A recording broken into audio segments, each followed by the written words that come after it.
उतरने में दिक्कत हो रही है। ठीक है सर, कुछ कंफ्यूजन्स ऐसी हैं, लोगों के मन में कुछ सवाल ऐसे हैं, बहुत सारे सवाल ऐसे जो लोगों पे अभी भी कंफ्यूजन क्रिएट करे। वो सवाल क्या है, जरा वो सवाल भी आपको हम दिखाते हैं। आपकी स्क्रीन पर आप भी देखिए वो सवाल क्या है। लोगों के जहन में तमाम चीजें हैं कि ये सवाल आखिरकार क्या होंगे। चंद्रयान 3 की आज चांद पर सफल लैंडिंग होगी, उसको लेकर तमाम प्रक्रियाएं हैं। 4 फेज में ये काम करेगा। शाम 6:04 पर लैंडिंग होगी।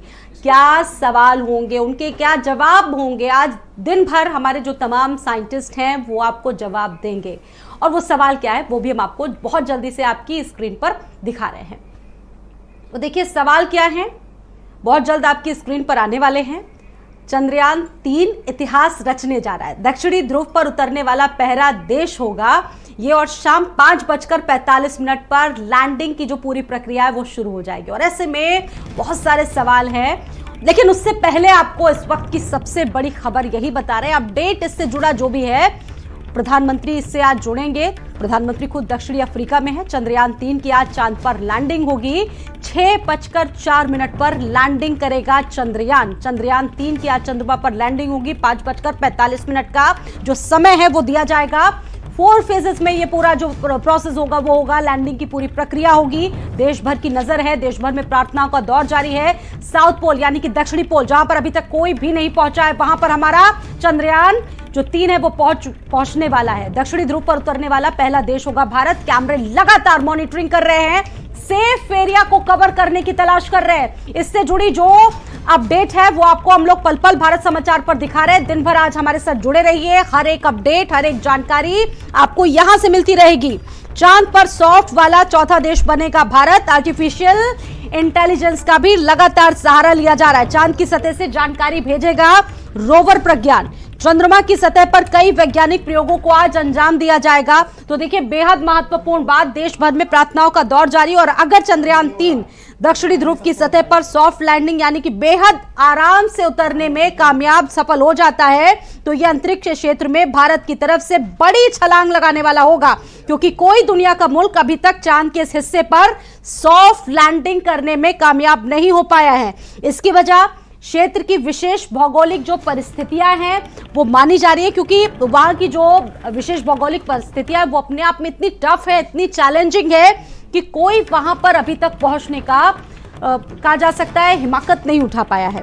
ये जगह चांद के उस हिस्से की तुलना में काफी अलग है, बहुत सारे रहस्य को भी वो खोलती है। अब तक दुनिया भर के देशों की तरफ से स्पेस मिशन भेजे गए हैं, लेकिन अभी उतनी कामयाबी किसी को नहीं मिली है।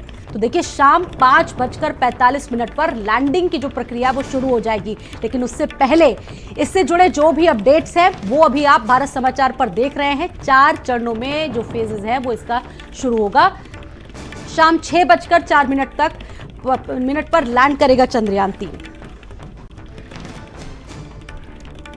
तो आपको यह भी बता दें कि चंद्रमा की तरफ भेजे गए ज्यादातर मिशन चांद की भूमध्य रेखीय क्षेत्र में पहुंचे हैं, जहां की जमीन दक्षिणी ध्रुव की तुलना में बेहद प्लेन है, सपाट है। चांद के दक्षिणी ध्रुव पर कई ज्वालामुखी है और यहाँ की जमीन भी बेहद ऊबड़ खाबड़ है। कहा जाता है कि जो परिस्थितियां हैं वो यहाँ की बड़ी चैलेंजिंग है, रहस्यमयी हैं, और उन तमाम रहस्यों से हमारा ये चंद्रयान 3 बहुत जल्द पर्दा उठाने वाला है। इससे पहले चंद्रयान 3 ने चांद की सतह से जो ताजा तस्वीरें भेजी उनमें भी गहरे गड्ढे हैं और ऊबड़ खाबड़ जमीन दिख रही है। लैंडिंग के 15 से 30 मिनट बाद रोवर निकलेगा। विक्रम लैंडर के अंदर मौजूद रहेगा रोवर प्रज्ञान। चंद्रमा की सतह पर कई वैज्ञानिक प्रयोगों को भी आज अंजाम देगा।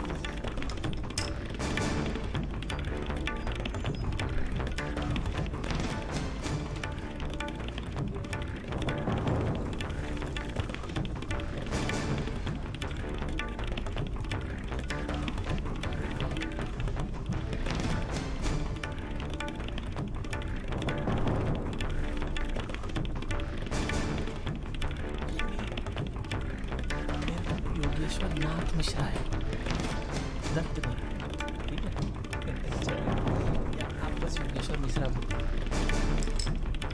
प्रधानमंत्री नरेंद्र मोदी खुद इस पर मॉनिटरिंग करेंगे, पल पल पर प्रधानमंत्री नरेंद्र मोदी की नजर रहेगी। इसरो से वर्चुअली जुड़ेंगे देश के प्रधानमंत्री नरेंद्र मोदी। जोहान्सबर्ग से लैंडिंग का सीधा प्रसारण देखेंगे प्रधानमंत्री Narendra Modi. Very, what do you say, safe.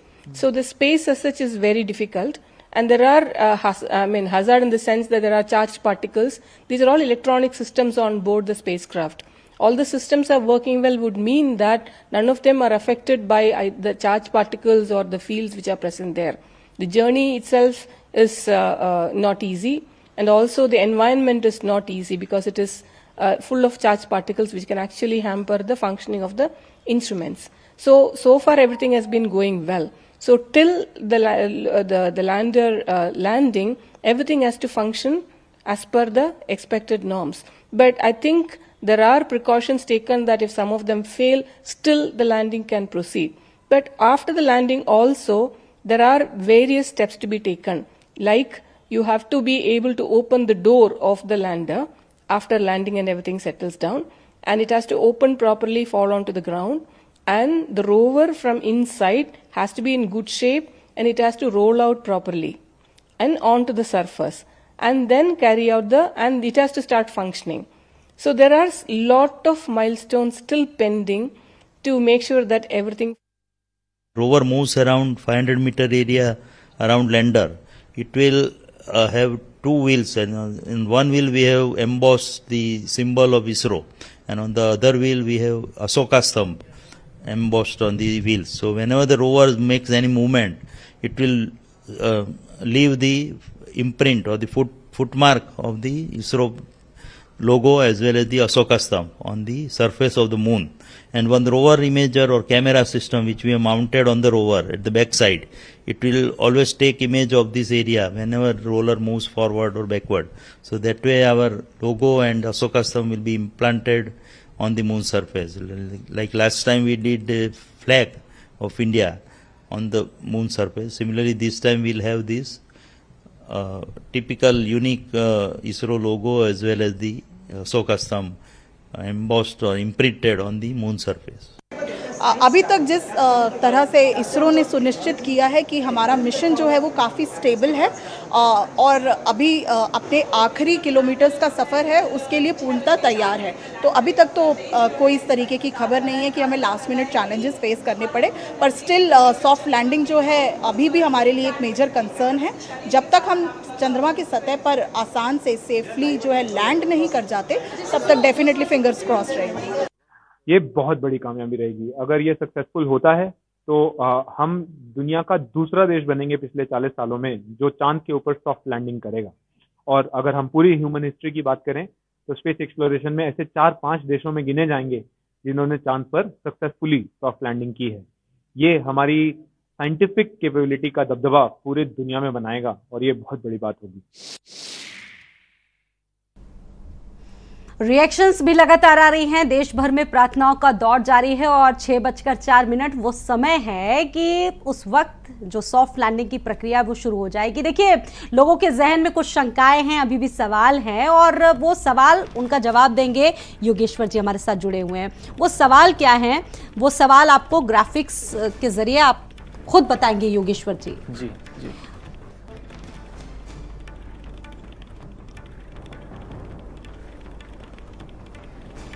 हाँ, देखिए सवाल ये हैं और सवाल का जवाब देंगे योगेश्वर जी। हाँ, तो ये देखिए, जैसे सवाल नंबर 1 जो है वो ये है कि चंद्रयान 3 कहां और कब उतरेगा।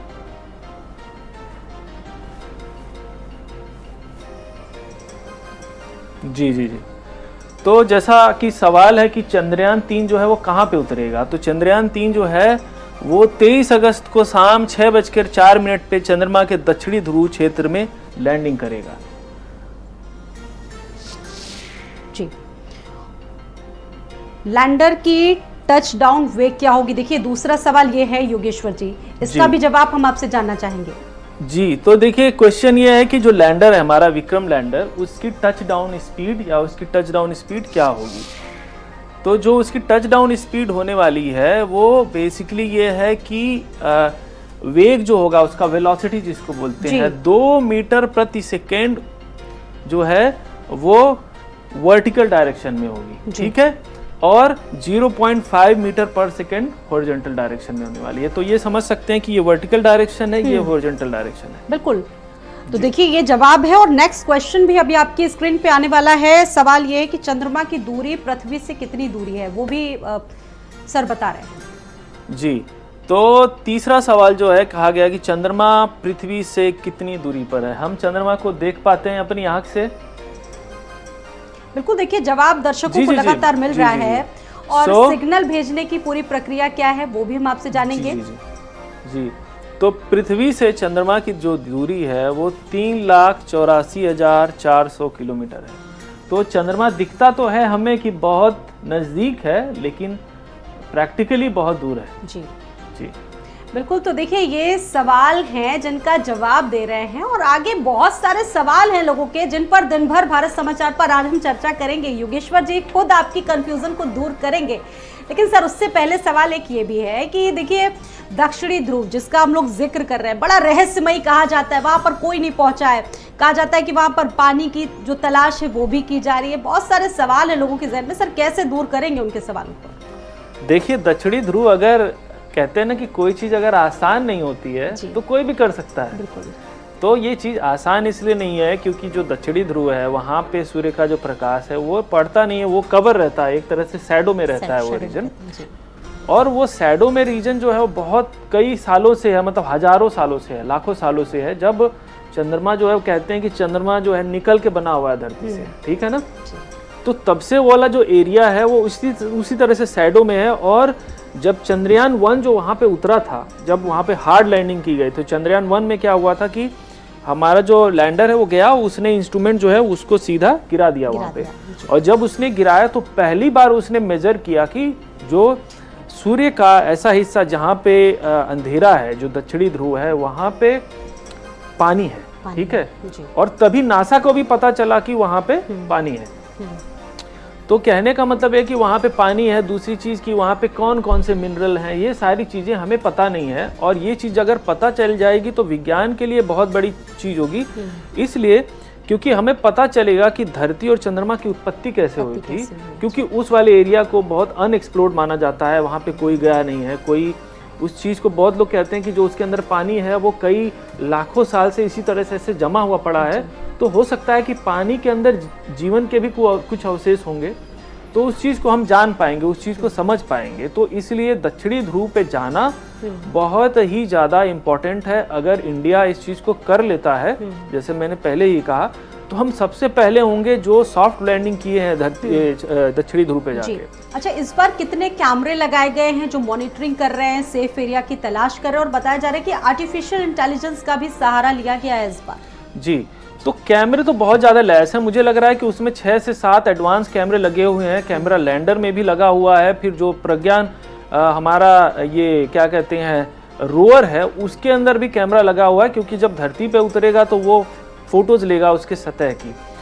दूसरी चीज़ ये है कि जैसे आपने पूछा कि उस पर कैमरे लगे हुए हैं, कितनी सारी चीज़ें उसमें हैं, बहुत सारे ऐसे इंस्ट्रूमेंट हैं। मुझे लगता है कि उसको वन बाय वन करके हम समझने की कोशिश करेंगे। जी बिल्कुल।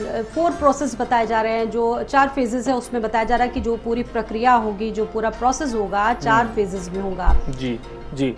तो अभी आप शब्दों में कैसे पिछला जो सवाल आपका था जी कि हम आर्टिफिशियल इंटेलिजेंस को यूज कर रहे हैं कि नहीं कर रहे हैं, आर्टिफिशियल इंटेलिजेंस का भी यूज हो रहा है। क्योंकि जब हम जिसको बोलते हैं ना 15 मिनट्स ऑफ टेरर, या जिसको मैं तो टेरर नहीं बोलूँगा, 15 मिनट्स ऑफ एंग्जाइटी बोलूँगा।